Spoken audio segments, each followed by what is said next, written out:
এই অনেকক্ষণ এসেছো? एकदम ऑन टाइम। तुम पूरा आधा घंटा लेट। সরি বাবু, তুমি তো জানোই আমার বাড়ির কি সিচুয়েশন। বাবা মা দুজনেই খাওয়া দাওয়া ছেড়ে দিয়েছে। আমি যে কি করে এখন সামলাচ্ছি একমাত্র আমিই জানি। দেখো এদিকে তো আমিও আর ওয়েট করতে পারছি না।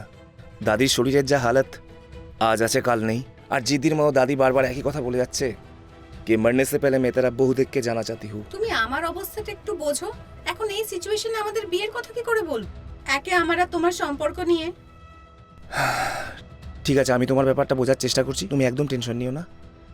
তবে হ্যাঁ, তোমার ভাইয়ের ব্যাপারটা যত তাড়াতাড়ি সম্ভব ক্লোজ করার ট্রাই করো। দাঁড়াও না, আসছি। তোর এই 2 মিনিটের চক্করে না আমার রান্নার দেরি হয়ে যাবে। এই তুই যা তো, বসে থাকিস না, যা। কি রে, তুই এই সাত সকালে সাজগোজ করে কোথায় চললি? একটা ইম্পর্টেন্ট কাজ আছে। তোর ওই ইম্পর্টেন্ট কাজ মানে তো পাড়ার ছেলেগুলোর সাথে গুলতানি মারা। তার জন্য এত সাজগোজ করে তো যাওয়ার কোনো দরকার হয় না। আরে তুমি বুঝতে পারছো না, এখন গার্লস স্কুলের সামনে মেয়েরা আসবে তো তাদের চোখে পড়তে গেলে এটুকু মানজা মারতে হবে।